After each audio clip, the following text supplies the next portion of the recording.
Good evening, everybody.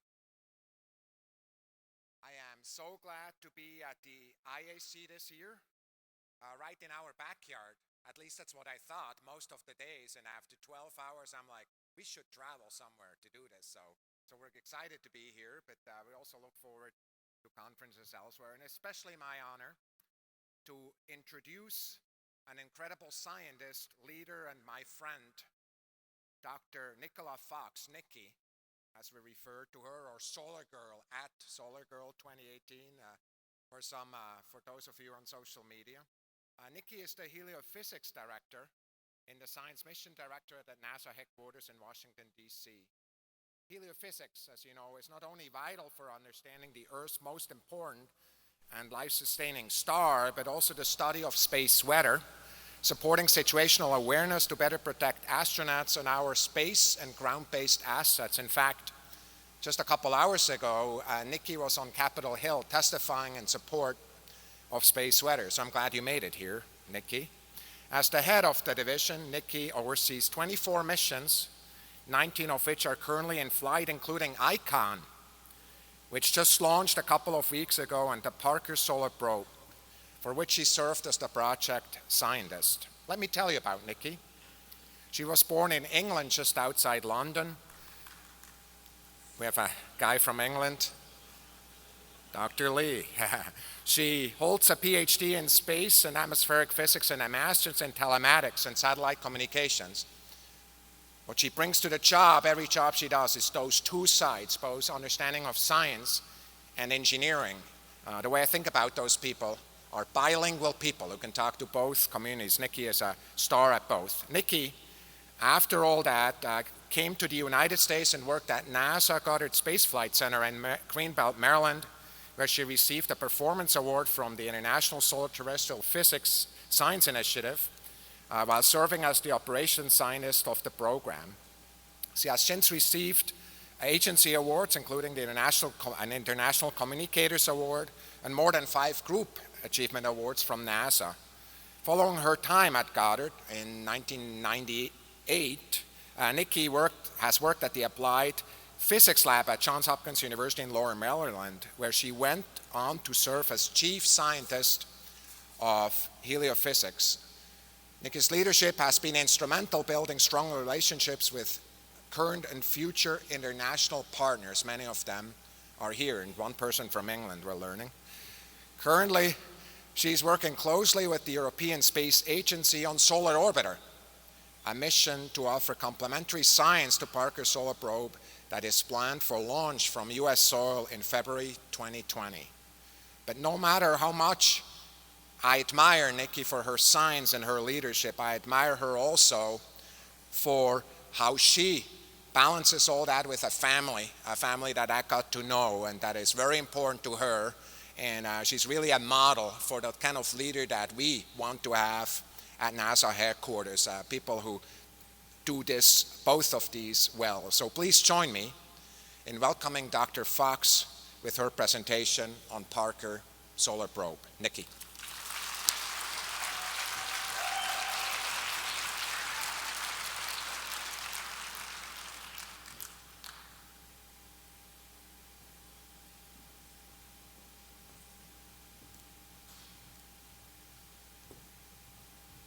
Golly, that's a big stage to walk across. So I'm delighted to be here. Thomas is mostly delighted I got here because he was worried he'd have to give my talk if I didn't turn up. But anyway, so I really, it is an honor and a privilege to be here to talk about the coolest, hottest mission under the sun. I can't wait to share with you a lot of the very cool things that are coming from there. I am going to share with you a little bit of science data, and so there'll be a little mark, and it'll say no photography. So you may tweet anything except for the thing that says no photography, because the papers will be coming out in Nature. And so I wanted to start off, Thomas kind of told you a little bit about heliophysics, but really, what is heliophysics? And so heliophysics is the study of the sun, but the sun is incredibly important to us here at Earth. The continual expansion of that solar atmosphere actually causes us to have a protective bubble around us here at Earth. It kind of forms and shapes our protective bubble.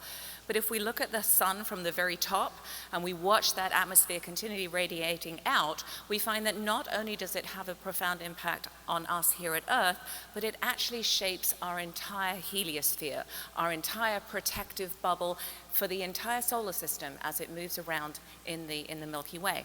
And so it's so important for us to really understand this star. Not only is it a cool thing for us to look at because it has a profound impact for us here on Earth and for space weather, but also it is a star, and we're going up and actually studying our own star, and it's just like many other stars. And so by learning a lot about our own sun, we can actually be able to really start to understand stellar systems in other solar systems. It helps us with our search for exoplanets and ultimately for our search for habitability. And so heliophysics is pretty cool. Of course, I am biased, but I would also argue, and I frequently do, that it is actually the oldest of all scientific disciplines. And so often people say, oh, heliophysics, you're the new kid on the block, you're the new division. You know what? The very first people looked up and wondered about the star, and therefore the sun has impacted us, and it makes us really the coolest, hottest division. And so in order to study all of these big, important questions that we have this fleet in so NASA's Heliophysics Division, as Thomas already alluded to. We have 19 operating missions, and we're also looking forward to the new 6, in fact, that we've just selected some recently, that are coming up, and they're in very, very key locations. They're in very strategic places to enable us to really put all of the pieces of the puzzle together as we study our star. And so I thought I would take a moment. Apparently I have to give you questions to answer. And so I'm going to have question number 1, please. And you can vote on this, and apparently I have to answer it. But what is your most burning question about the sun and about solar activity? Is it indeed, why is the corona hotter than the surface? Is it, why is there a solar wind? Is it, how does space weather affect us on Earth? Or is it, can we predict space weather and its consequences, especially relevant, of course, to our wonderful Artemis mission? So I have to give you a minute. Please vote. You can tell there's solar probe people in the audience, all right? Come on, guys. Come on, solar probe guys. You should be voting for A. I'm kidding. Okay.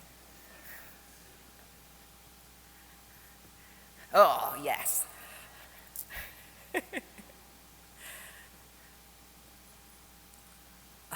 All the solar people, you voted too early.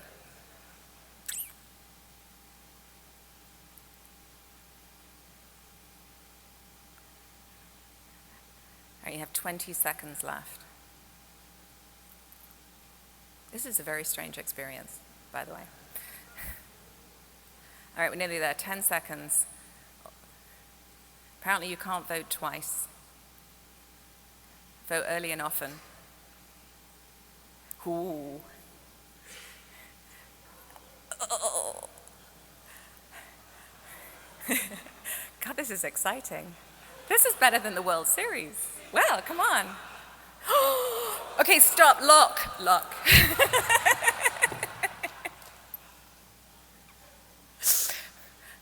So we've gone over a minute now. Oh, we've gone back to space. I'm going to actually answer both of them, so it's fine. But it's kind of fun. All right, so I think we've locked it, and we almost had it, but I'm going to answer both of those, actually. And so, as Thomas just said, I was on the Hill today. We had a really, really good joint session.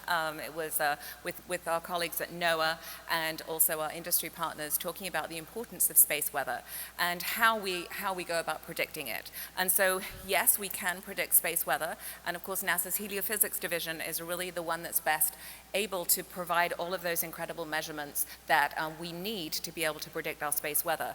And so obviously we are now, as we stand ready to embrace our new Artemis mission, we are working very closely with NOAA and also with our colleagues at Johnson Space Center, with the space radiation group there, to really get the tools that are necessary to protect our astronauts as we once again go outside the Earth's protective shield, and we really haven't been there since the Apollo days. And so that's kind of a really nice segue to take you back. I think we've all been very reflective this year, with it being the 50th anniversary of Apollo, of kind of, remembering the times before really big things happened. And so, we're standing waiting to do Artemis, and we're standing once again at the time before things really changed.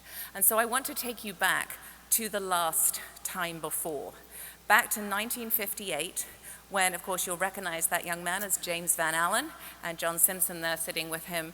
And it was 1958, and it was the beginning of the space age. So we launched Explorer 1, and we discovered that space wasn't empty, and it was really interesting. But the same year, a then young scientist, Dr. Eugene Parker, published a paper. And in this paper, he predicted that this solar atmosphere would continually continually stream away from the sun and bathe all of the planets, and in fact, shape our very heliosphere. Now, Gene, of course, for those of you who know him, has a very good sense of humor. And he said to me, Nikki, all I did was solve a few equations. And I was like, yeah, they were pretty big equations, Gene. And he said, yeah, but I didn't get good reviews. When the reviews came back first, one of them actually said, if you're going to publish in this area of science, you might want to go to the library first. And he said, and that was the good review. So fortunately, the editor said, well, golly, this is such a controversial subject, we should go ahead and publish it. And good for us, he did. Because just a few years later, Marcia Neugebauer discovered that the solar wind really did exist. So all the things he predicted were there. But it also spurred on the need to go and do a mission, to go into the sun's corona, to go close to the star, to really unlock the mysteries that had plagued scientists for so long. One of them, of course, is why is the corona so hot? The other is why do we have these beautiful, I mean, they look gorgeous when you look at them, but they're quite terrifying, really. They're huge, huge blobs of plasma. They are pieces of the sun. They are coronal material.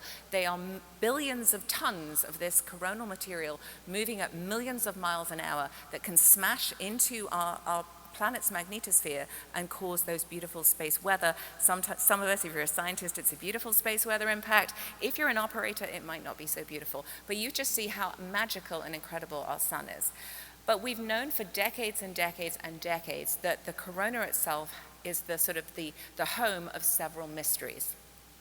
The first one is, why is the corona so much hotter than the surface of the sun? And this little sequence of SOHO images, basically we're stepping away from the sun in altitude. And so as we step away with each step, we'll go back to the surface of the sun. You see it's about 6,000 degrees. We start stepping away, it gets to 60,000. We keep going, it's at 1 million. Now it's at 1.5 million, and at its maximum, it's at about 3 million degrees. And so it's a factor of 200 times hotter than the surface of the sun. And that just doesn't make sense. If you walk away from a heat source, you don't normally get hotter, you get colder. And so why is that happening? The other one, which of course Gene had, so there you are, there's the corona that you see during the eclipse. And so that's really the only time we can see that corona that is so much hotter than the sun. And in fact, it was in eclipse images that we discovered it was so much hotter.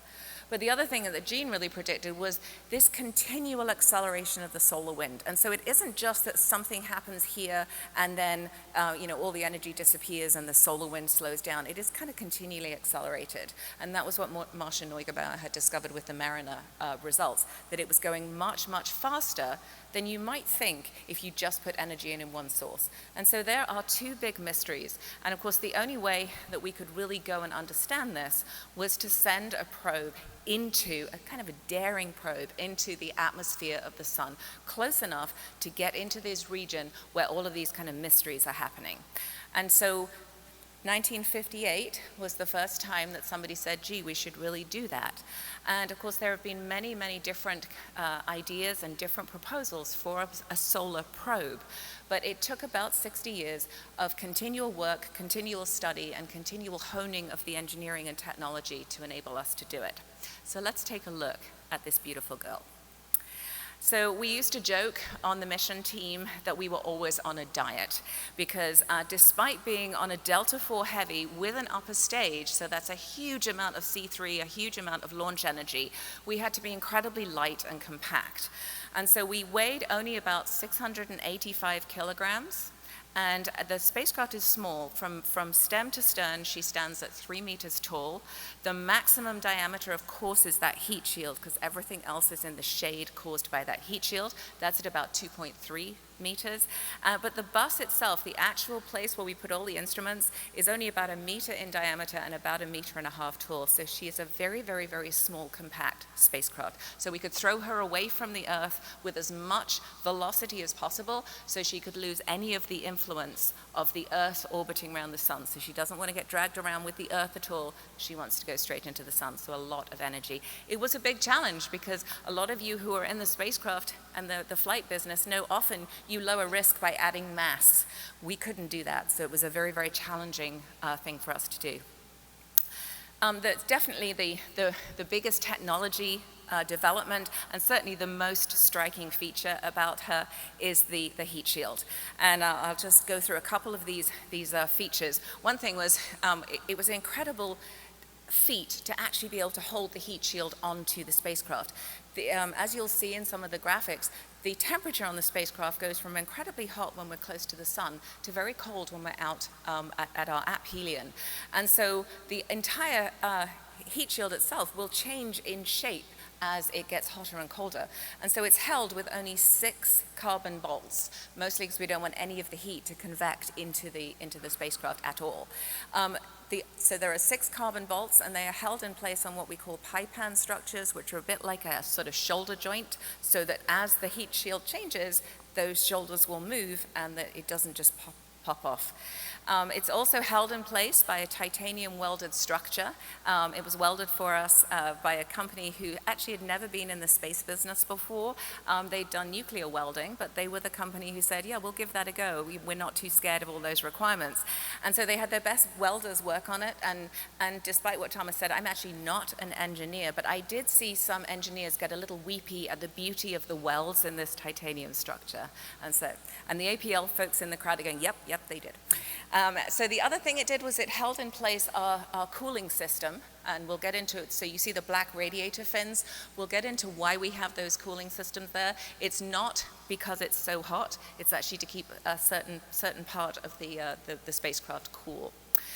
So now I'll just show you a piece of the heat shield being tested. So our heat shield is made of 2 very thin face sheets of carbon-carbon composite. It's a bit like a graphite epoxy that you would find in your golf clubs. And then in between that, there's about a 4-inch layer of carbon-carbon foam. It's about 98% air. And then on the top, you'll see it on that far picture there, the whiter than white coating that actually reflects most of the solar, most of the heat that comes from the photons from the light from the sun. But if we look at the side, you will see our wonderful heat shield engineer, Betsy, who's sitting in the front here. She is heating up one side of a test coupon of this heat shield. So you can see how thick it is, and that's one of the pipans. And ironically, that is a safety engineer that is putting his hand on the other side. So that is Curtis, and if I had the sound on, you would hear Betsy asking him how it feels, and he says it's at room temperature.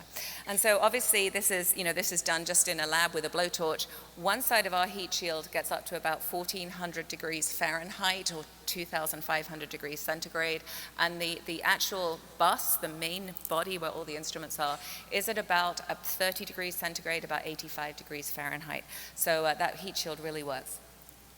And you can see a nice shot there of our white coating. So that is an alumina coating. It's plasma sprayed onto there to keep it as flat as possible, because clearly you don't want any big changes in the thickness, because that also will give you hot spots on that heat shield. And so there it is in the chamber going through its testing. And so I often get asked, why did you have a white heat shield, not a black heat shield? And this works better in Florida, but your rental car, you'd far rather have a white car on a hot day than a black car on a hot day. And so it's pretty warm today. So we want to be able to reflect away as much of the light as possible and really not have to deal with the heat. So the other big challenge was actually powering the spacecraft. And so I mentioned there have been many different incarnations of a solar probe mission, and the Applied Physics Lab has done a number of the studies, but there was one that was going to go in, and it required RTGs, it required some kind of nuclear power source, and NASA gave the Applied Physics Lab a challenge to actually not use RTGs and to go to a simpler mission that could be implemented quickly. And so they changed the mission design. Andy Danzler, who many of you will know, came up with the concept of putting it in the ecliptic and using Venus flybys to get it to walk closer and closer to the sun. One of the big challenges now is using solar panels, and you know, I often get the thing, people look at me like, well, you're going to the sun, why is that a challenge? But as we all know, any of us who accidentally leave our electronics on the front seat of a car or anywhere else on a hot day, electronics, particularly solar panels, do not like to get hot. And so we had to have a challenge of how we would keep these solar panels cool. So the way we do it is two ways. One is we actually stretch out the solar wings when we're, obviously here we're leaving the Earth and out around Venus. And the other way is that we pull it all the way in when we come close to the sun.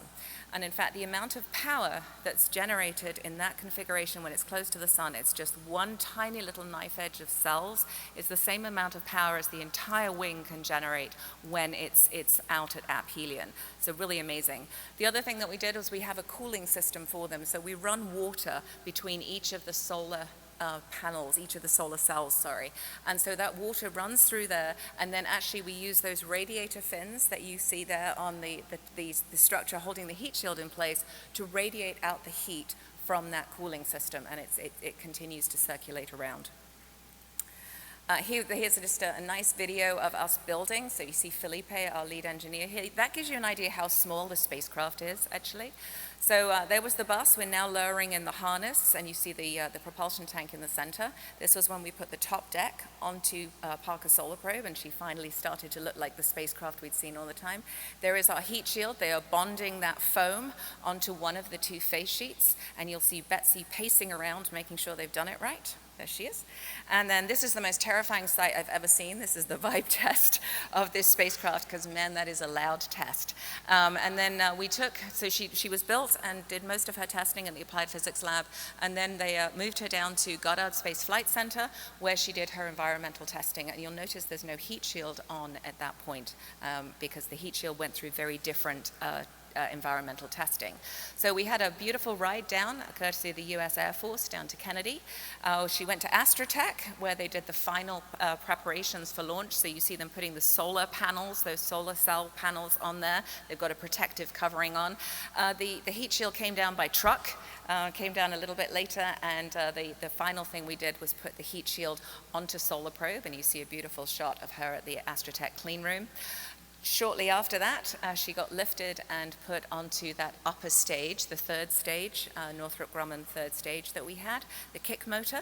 And then there she is in a sort of 40-foot tricked out, very blingy looking fairing on her way to the launch site. So this is a particularly beautiful shot that was actually taken by our Ed Whitman, who's sitting in the front here. And this was a very meaningful shot for us because, number one, it was the last time we saw our girl before she launched. But you also notice that just to the right of that tower there is a very bright planet, and that is Venus. And so we sort of stood there watching that, seeing Venus, and realizing that Venus had come out in the dusk sky to welcome Parker Solar Probe up into space. So we had a launch attempt on August 11, went down to the very last couple of minutes, and then did the whole thing again the next day on August 12th. And so you see her here. There's the beautiful Delta IV Heavy, gave us a fabulous ride into space. You know, we always have those margins on launches, and that rocket put us right down the center of our trajectory. So beautiful launch from ULA. So lifted off the pad, and then the first thing that happens, obviously, the fairing opens, and Parker Solar Probe is out in space. So you'll see her separating from the second stage. We had a cryogenically fueled second stage, and then you'll see that third stage kick motor firing. And we got about 70% of our delta V from that kick motor, because of course there's no gravity to fight at that point. After that, shortly after that, she lifted off, and then she is under her own power. The first thing we do as with any mission is put out those solar panels and get as much energy, much power as possible. Then we deployed some of the instruments. So you see that's our magnetic field boom at the back there. Out come the electric field antennas, and then she's kind of ready to rock at that point. She's moving pretty fast. Just about 7 weeks after launch, she passed by the planet Venus for the first time. So she did her first Venus flyby, and I like to describe that a little bit like a handbrake turn. And so it really focuses that orbit into the sun, because we're not like those other planetary missions that take energy from the planet. We are heliophysics, we givers. We give energy to Venus, and we use it to kind of slow down just a little bit and fall into those orbits. And so she will do 24 orbits. She has another 6 Venus flybys to go, and so she will continue to walk closer and closer in, and until you'll see her in that very final configuration, very close up to the sun. So that's sort of the plan for Parker Solar Probe. Now, you hear me calling it Parker Solar Probe. Obviously, I talked about Gene Parker at the beginning, but this was a very unique experience. Not only did NASA name the mission before launch, but it was the first time that NASA's ever named a mission after somebody during their own lifetime. And when you consider that you have a higher probability of winning a Nobel Prize than you do of having a NASA mission named after you, that's pretty cool. And so several of you may have put your name, that was the hot ticket last year, to put your name on the spacecraft going to the sun. So what was even more beautiful was Gene actually joined us, Gene and all of his family, joined us at the launch site. And so I had the pleasure of actually being the first person to ask him how he felt. And Gene is pretty quiet, soft-spoken, and he looked at me and he said, "Wow, we did it." And then I think he thought maybe I expected something else, so he went, "Woohoo." And God love him, at 4:30 in the morning, he let me take a selfie with him. And he said to me he'd never taken a selfie before, which I'm not sure I believed. But when I actually took him to the Amazon Mars, he was my coolest plus one ever. I took Gene to the Amazon Mars with me in April, and he actually asked me to do a selfie. So I've either broken Gene Parker or I've brought him into the social media life. So we're not competitive at all. So clearly we're hotter. We're in this region of 3 million degree plasma. And you probably heard me say, that the heat shield gets up to about 2,500 degrees. And so obviously it's 3 million degree plasma, but the plasma is pretty tenuous. And so it doesn't have a lot of particles in it, so it doesn't actually couple into the spacecraft and transfer heat. That way most of it comes from the light from the sun. And so, I liken that to if you turn on your oven and put your hand in, you won't burn yourself unless you actually touch a surface. Faster, so we're moving right now we're moving at about 230,000 miles an hour. That's about half her top speed. When she gets into her final orbit, she'll be moving at 430,000 miles an hour, which is about 118 miles a second. So she's already broken all of the records for human-made speed. And then closer. So I often get asked the question, so how close are you going? You're obviously excited. How close are you going? And so, I said, well, we're going to just about 3.9 million miles off the sun's surface. And often people go, oh, I thought you said it was close. And so I did this little graphic where I put the sun and the earth on either side of a football field in the end zone. I'll orient you with some celestial objects. So Mercury would be at the sun's 35-yard line. Venus would be at the earth's 28-yard line. Some of those big coronal loops that we saw in that movie at the very beginning, they can extend out to the 15-yard line. The record holder that had gone closest to the sun until we launched was Helios 2, which was a US-German partnership, and that got in as far as the sun's 29-yard line. But if we welcome to the main event, Parker Solar Probe, she will tuck and run all the way, off she goes, to the 4-yard line. So in the red zone, knocking on the door for a touchdown. And that is close. So this is just a quick graphic to show you sort of what she's been doing. So this is the first 3 orbits. So you saw the first Venus flyby, which really shrinks the orbit. So you'll notice when it comes back out that the furthest point of the orbit is now much closer than the Earth, and that's because of that first Venus flyby. She's actually now completed 3 of those petal orbits. She will do her next Venus flyby on Boxing Day, or December 26th, and then that, as you can see, that orbit goes even closer. Shortly after that aphelion, we are very excited to welcome, here it comes, Solar Orbiter. So Solar Orbiter will launch in February of next year, and we're very, very excited for the partnership between the two missions. And so it's really, really going to just be it's always a great time to be a heliophysicist, but that is a really good time. And so there is oh, that's right, this is going to go now. Okay, so I'm going to tell you about some of the instruments real quick. So this is the ISIS experiment. So this is looking at the very high energy particles. So this is looking at the transients, so the things that come from the shocks and the CMEs and the really high energy particles. The next one we'll look at is the fields experiment. And so you saw the magnetometers coming out on the back. We have 3 magnetometers, or 3 magnetic field instruments, 2 flux gates and a search coil, and that's to allow us to cover the full frequency range that we expect to see as we go in and out of the corona.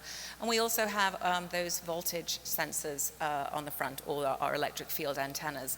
I wanted to also note, because you can't see everything on the next graphic, but you see the little hot spot at the front. So that is part of the sweep instrument, and I always like to refer to that as the bravest little instrument on the spacecraft, because it takes no shade from the heat shield. It peeps out around the sun, and it peeps out around the side, and it's in the full solar environment.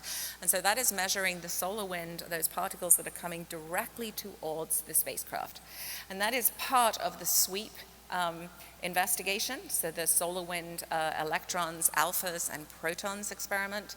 And so you see one of the instruments there, that is span A+, and if we flip it over, you see span B. Those two, they are electrostatic analyzers, and they are also looking at the bulk solar wind, and so they're looking at everything that is coming to us from the sun. Those two fields of view fit together much like the seams of the national baseball. No Nationals fans in the audience? Good grief.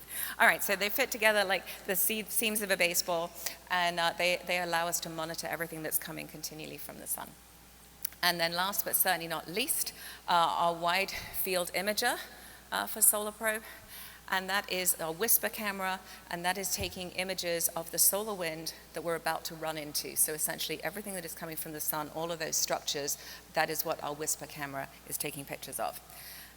And so at this point, this is where we get to see some of the meaty stuff, but everybody put your phones away. Okay, so this is the Whisper. This is one of our images, one of the movies from the perihelion pass of Whisper. So you see some very beautiful structure in there. There's actually a CME that goes off. You see some really nice, there's a lot of dust, and then you can kind of start to see a dust-free region close to the sun, which has often been hypothesized. You can see some cosmic rays and lots of very high energy particles. But the really cool thing about this one is that there's the CME. And those flux ropes that you see there are not visible from the Earth. And so any of our other sun-observing instruments could not see those structures. And so it does also, that's a really, really good sort of shot of why we have to go so close to the sun, because you just don't see those. They die out. They're very, very small structures. And so that's going to repeat it, but that shows you where the sun is in that image. Okay, so this is from ISIS. This is the first 2 orbits, and this is looking for the very high energy particles. So the really key thing for ISIS is they need to see a very high energy particle event to really calibrate that instrument. The first orbit there that you see on the left was pretty quiet. There was a couple of little events on the outbound pass, but if you look at the second orbit, you'll see a beautiful particle event when we're really, really close to the sun at the closest approach. And so there's some beautiful high energy particle events, even though the sun is pretty quiet right now. So we were worried about not seeing too much activity. We saw a CME on the first of the orbits, and then a beautiful particle event on the second. So one thing we did know, this is a nice graphic that came from the Community Coordinated Modeling Center at Goddard, and we did know that the magnetic field was going to play a really, really key role for us. You can see at the top there the magnetic field in one direction, the red, that's coming out from one pole, the blue going into the other pole, and then in between that kind of messed up stuff around the equator. And so we knew our magnetic field data were going to be very interesting, and we were looking for transitions as we moved from kind of the red to the blue, and maybe we actually had crossed over from one region to the other. And so this is our magnetic field data, and it's kind of hard to see. I don't know if I can point. Does this point? Oh, no, it doesn't. I won't do that. All right, I won't try and point. Okay, so the top plot is the total magnetic field, and so it gets larger as we get in close to the sun and then dies off as we come out of that perihelion. We pretty much expected that. But the plot underneath it is actually showing you the radial flow of the magnetic field. And so you can see this huge number of very, very tiny reversals in the field as that kind of zigzags up and down across that plot. And so we thought, well, maybe we're actually sitting in a region where the heliospheric current sheet, so this region that separates those red field lines from the blue field lines, is actually kind of passing over the spacecraft continually. Looking at the other the speed and the density didn't really give us any clues from that until we actually downloaded the data from the electrostatic analyzers. And so you can see at the bottom there, it is electron pitch angle distributions, and really what that's telling you is the direction that the plasma is flowing. And so if we were truly moving up and down across the heliospheric current sheet all the time, we would expect to see that red line, that red population, continually jumping up and down at the same time, but it doesn't. So there are a couple of well-defined, and the PI, Justin Casper's, put some little arrows up there that you can see where the big changes, where we actually did cross that current sheet, but otherwise that the plasma itself is staying on the field line, which means the field line itself is doing a reversal. It's got very, very little reversals in it. And so if we look at a graphic, it's basically like having these little whip cracks in the magnetic field.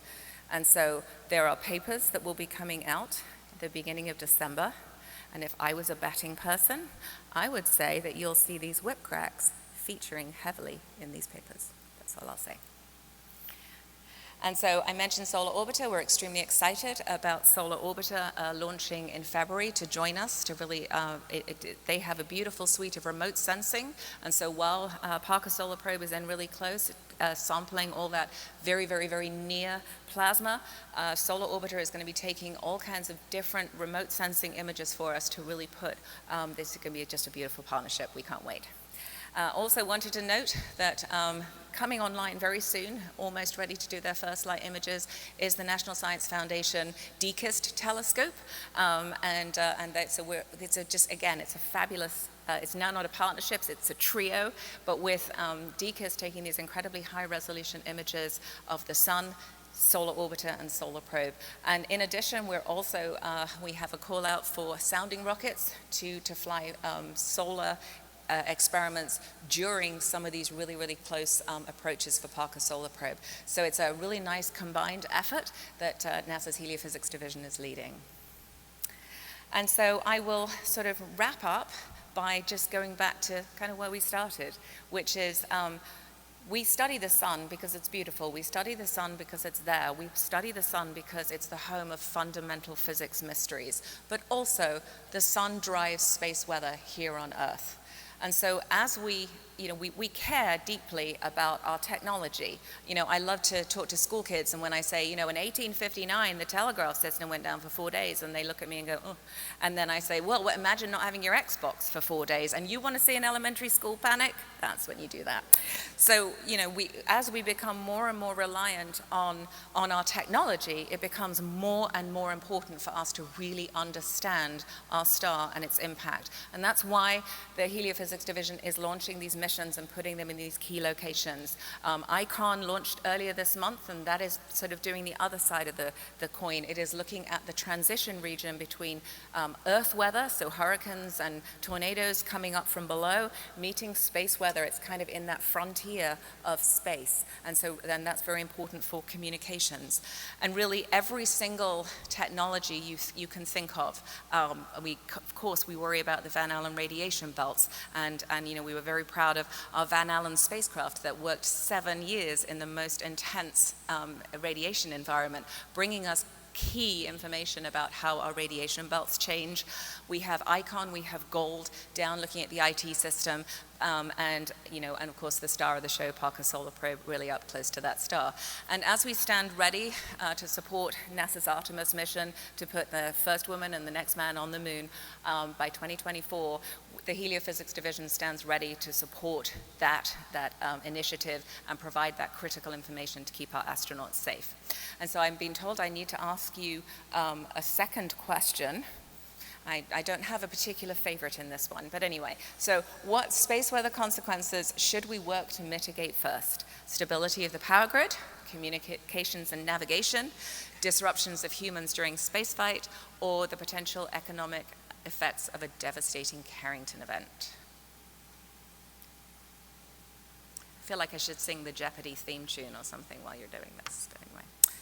All right, Carrington event.